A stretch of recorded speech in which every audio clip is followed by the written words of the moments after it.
So for new folks, we have a subcommittee meeting, which unfortunately most of our attendees are not here right now. But the subcommittee meeting is on the potential, and not to say that we're leaning in any direction, but the potential of a moratorium on the building of docks and piers. Private. Private docks and piers. Thank you. And the rationale for that is that have been occurrences where loopholes have been found, where people that own current property are spinning off acceptable lots based on the current ordinance to build a second dock. And we're afraid that this could continue to amplify. There are a number of personal opinions around the table that unfortunately other folks aren't here. But we're exploring the potential and only the potential of possibly tightening our ordinances. I have had pretty significant conversations with the planning board in Camden. They went through 3 years, believe it or not, of ordinance modifications or memorandums, or moratoriums. Sorry, they redid moratoriums, I think, 3 times before they actually came to the table with voted for ordinance modifications that put further restrictions on docks, piers, and floats within the inner harbor, outer harbor, and the coastal region of Camden, which is obviously has a significant difference from Islesboro, primarily in the fact around revolving around the inner harbor and the outer harbor, which are extremely congested already. So they have had a much more serious problem. But we looked at that. Documents were handed out from the Camden, from their original memorandum that was accepted, and then the ordinance modifications are accepted, and handouts were given to the subcommittee. And our primary goal for today, which unfortunately people didn't make votes or couldn't make it, was to review the Camden ordinances to see if there were any statements that were in those ordinances that made sense for Islesboro. I also did speak with Earl McKenzie, obviously the harbor master. Currently, there's really a very, very simple ordinance. So I think it's 150 feet, correct me if I'm wrong, 150 feet of waterfront required, and a buildable lot, which is 1.5 acres. Which to me, okay, great. If you've got the financial fortitude to build a dock, have at it. If you've got the waterfront and you get the approval from the DEP, and you get the approval from the Army Corps of Engineers. And then lastly, you get the approval from the harbor master. The harbor master really is kind of the last gateway at this point. And that is basically looked at from the perspective of, is this dock potentially going to interfere with navigation? And that's really the fundamental characteristic of how Earl approaches docks at this point. So, that's great. Camden has taken it a little bit further and put more teeth into it, where they've mentioned things about 100-year floods and making sure that the design is at the height that they need to be. We've had, obviously, in the last couple of years with the big storm, we had a number of docks that were wiped out. Those docks ended up in other people's property, other people's waterfront, needed to be cleaned up. There's no real ordinance that says who the responsibility is of cleaning up that. So there's a lot of other kind of ancillary things that could be added into our ordinance, inspections, things like that potentially make sense. And I say potentially because no one has suggested anything about actually doing a memorandum at this point. It's simply studying what is appropriate. Also things such as storage of docks in the off season. We've had conversations with both marinas, as well as private contractors that handle dock storage. And they have indicated that that storage space is at a premium when you look at the various coves where docks are stored. So there's that also that needs to be considered. So unfortunately, we don't have a lot of bodies here to go over this. That's kind of an overview of where we stand today. I think we're going to have to schedule another meeting where people can all be here to go through these various points of view that Camden has and how they did it. It's very tight. They put some real teeth into their ordinance that doesn't disallow docks, just makes it there's a lot more checkpoints, like inspections. They have Coast Guard in the coastal areas. They have the Coast Guard that has to approve some of the docks, so it's not just DEP and Army Corps of Engineers, which can be relatively easy to get through as long as you've got a good engineer like Brock Enterprise or some of the other people that build the docks around here. So that's kind of where we're coming from. If I missed anything, please tell me. But that's kind of a summary where we're at. My personal feeling, just to be on record, is that if you own the land and you have the frontage and you want to build a dock and you have the wherewithal to do it, then as long as it's within the ordinance requirements, then I don't see why we should say no. It increases the value of the property and increases our tax base. So that's not a bad thing. That's just a personal opinion. So I've got to represent the town in this regard. So that's where I'm at. So if any questions from anybody, from any of you guys, then feel free to ask. It's open forum. Do we want to identify the person with a hand in the air? Was there an actual situation where somebody split their land? Yes. Yes, without naming names, there's one that has happened already, and there are others that are now considering doing it because of the one that already has done it. And you think that and the resulting lot complied, Yes, and that's regarded as objectionable? not necessarily. So where the potential problem comes in, let's say you have, this is just a what if. Let's say you have 7 acres of land and you have 900 feet of waterfront. Possible. Yeah. According to our zoning, if you have 7 acres of land and over 150 feet of waterfront, you can build a dock. Nothing says you can build a second dock. So what happens is potential property owner spins off an acre and a half of land, possibly within the family, possibly outside the family, but let's say within the family, they spin off an acre and a half and put that land in either another trust name or in the family member's name. Now, all of a sudden, you've got an acre and a half land with 150 feet of waterfront, bang, second dock. And then what happens if that said owner turns around and then sells the property a year later or decides they don't want to do it? Can they dissolve that property and put it back into the original trust? So it's bizarre. It would cost a lot of money to do so. It happened, and there's not concern. There was just, it was an identification of a loophole that was brought to our attention as a planning committee. That's all it was. So I saw your shoulder shrugs. That's how I feel about it as well. But I will say that if you look at the ordinances of our docks and piers and floats, there is definitely room for some tweaking. And primarily from an inspection perspective, from a storage perspective, this is again my opinion, from an upkeep perspective. Should there be mandatory 3-4 year inspections? Do we need to have a guaranteed plan for storage in the wintertime?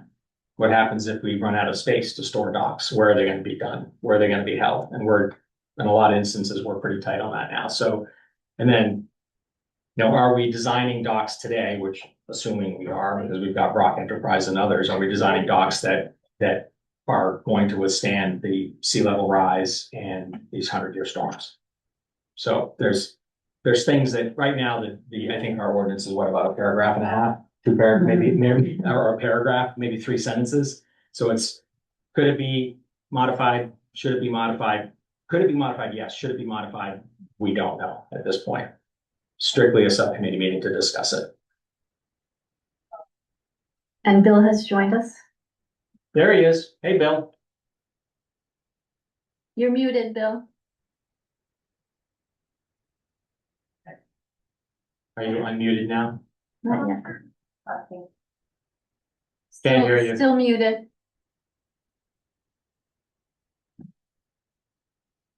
look for a little microphone and tap it. You can as the host also on your head. Okay, can you do it? Yeah, if you go up to the top where the three, Oh, yeah. if you click ask to unmute, it'll pop up more. Oh, I guess they're changing it, okay, but if you ask to unmute, it only like pops up a dialog box for them, To make it to make it easier. a little bit easier. Yeah, okay. Oh, he's frozen. Oh, well. So if there were any other questions, I mean, that's really the fundamental reason. I did have a conversation, like I said, with Earl and Kennedy. You know, the one thing that I'll say about the Camden, ordinances is that they include piers, docks, and floats. And I know that there have been, I won't say issues, but there have been instances where floats have become navigational hazards and how to deal with those. And does the harbor master have the authority to do what potentially needs to be done for something that is privately owned? And those are real issues that affect, you know, taxpayers of this town. So it's a very sensitive subject.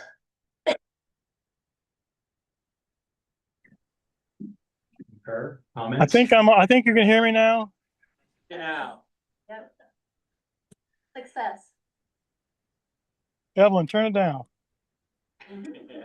We can hear you now, Bill. Okay, I'll shut my mute off for now then. Well, I've got a complete overview. Unfortunately, only two of us are here today, so we should reschedule this again so we can come back to the table. Earl was gonna come. He couldn't come today. He's on his boat doing some repair work, so he said keep him up to speed. He was definitely interested in our subcommittee, and wanted to give his input. And I think without his input, his input is paramount to, you know, moving forward. I agree. So I guess that'll work.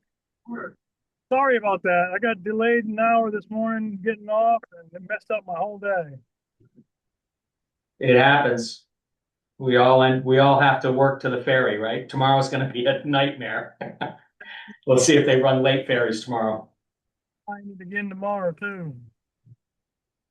So, All right, what do you think, Bill? Should we just wrap this and try to reschedule something I just want to next? roll it over to the next meeting. Okay, And I mean, if Earl was there, I would hope that you guys would continue on and get all the information. You wouldn't, you know, there's no need for a quorum, so. yeah, no, he's not. I just spoke to him. I called him. He thought it was 5:30 and he was on his boat and I told him 4:30, but that's okay. No big deal. It's island time. He'll come next meeting. I've shamed him now, so he'll be here next time. Bill, we do have a couple visitors here, so, I don't know, did you already ask all the questions you wanted to, or? I have a couple of just notes, just Okay. Go. like, Yeah, just some please. things to keep into consideration. Which you already said, Scott, which is I gotta listen. like, this will just decrease the value of people's lands, which then will decrease our tax revenue, which. I want to just make sure I understand what Yeah. you're saying. So putting a moratorium on the ability to build a dock. Would that not, if you had property with ocean frontage, Yeah. like, that's, in my mind, that adds value to that property, that you can 100%. build a dock. 100%. So just looking at that, like really looking at what that would cost the town. Also, like, just water access is something that we have that's really beautiful here. The harbor committee has decided, and it was voted on, right, that now moorings in town landings are gonna be paid for. But also the ability to have your own dock is something that makes Islesboro very special. We're not Camden. We're not, like, I grew up in the Cape, you can't, I'm a South Shore guy, so it's, you know, my friends who are like 30 years, maybe we'll have a mooring space. And the access to the water is something that I think helps our community. It brings people here, especially when we're looking at really bringing a younger buck, bringing in like more people to the island. Also with this, if you guys decide to do this, and it makes it very difficult for people to build their own docks, people that might have once been able to, right? Like I dream one day of having a dock. I am a modest, I'm a school teacher, I'm not gonna be able to pay millions of dollars for a dock. But someday it'd be nice to have. And by being able to have that, I then take pressure off of public spaces. Now, I'm not using the town dock or Big Tree because I'm able to have that space, that opens it up more to continue to have less pressure on public spaces. So, and overall, just like, this is a huge part of our community. It's a huge part when people move here are excited about water access. And I think this, just like thinking about what a moratorium on docks would look like for people who are wanting to move here, who are wanting this certain way of life, just, Yeah, I Just think believe it, that kind we can only set it for a 90 most of days. 90 I think it's days. 90 days, right? Memorial, Yeah, it's really just a Yeah, pause. just a It's, pause. it's Yeah. not banning Right. dogs. It's just pausing to go over the ordinances and make any changes possibly. And everything you said, I 100% agree with. yeah. I think there's just a maybe miscommunication in the community on what you guys were up to.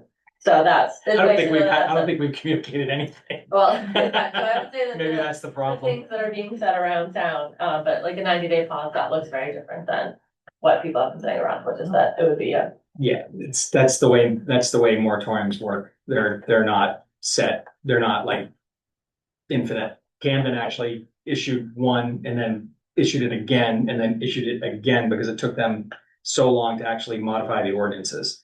So really what it does is the pause and that memorandum gives you 90 days or gives the subcommittee, which has to go before the select board, which I mean, all of this has to go, but it gives us like pause.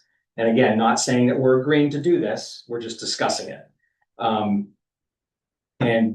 All it is a pause to help us modify the ordinances, which would have to be voted on by the town. It's not something we can just push through. Yeah, Yeah, I just think it's important to remember. Like, I feel like a lot of times the stuff gets pushed on the ultra wealthy of the island where it's like people are loopholing.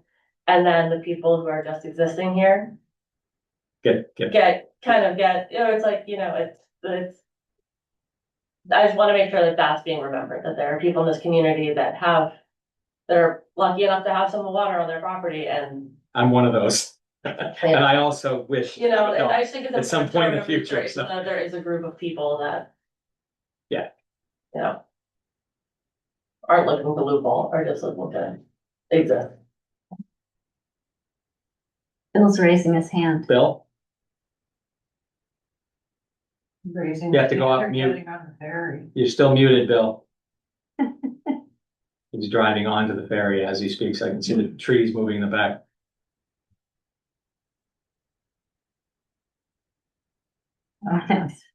All right, let's see if I can do this without going off the end of the boat. Go ahead, Bill. Yeah, I agree with you, Scott, on what you were saying about, and I couldn't hear everything the guest was saying, but as far as hearing things in town and whatnot, I would say don't believe anything until you hear it from the horse's mouth. And from this horse's mouth, we haven't even decided that it's a good reason to put a moratorium yet. Correct. There, I scraped my tires all the way down the rail. As long as you didn't lose your load, because I know you probably have feed. Yeah, oh yeah, I got feed and I'm watching the hand gestures right now. Planning board. All right, Coming up at 5, yes. what's that? I was just a guest walked in, asked about planning board, that starts at 5. Okay. Well, my 2 cents worth from this horse, like I said, we haven't even decided that it's worthy of a moratorium to go over everything. So not yet. Yeah, I would second that. And if you hear comments from the town, you can tell them that there's nothing that says we're moving forward. We're just studying at this point. Right. I'm here, Drew.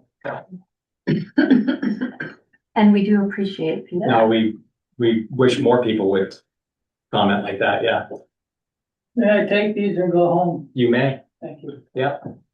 Any input you have, please let us know. I beg your pardon? I said, any input you have, please let us know. Okay. Thank you, Chuck. You're welcome. Thanks, George. I don't think this is going to work on the ferry waiting, coming across while a regular meeting's going on. Meaning Zoom. All Well, right. we've got 6 minutes, so Yeah. should we, I'm gonna, let's yeah, close that. We're gonna Quorum. 3 for quorum. 3 for a quorum. Oh, he can't hear me.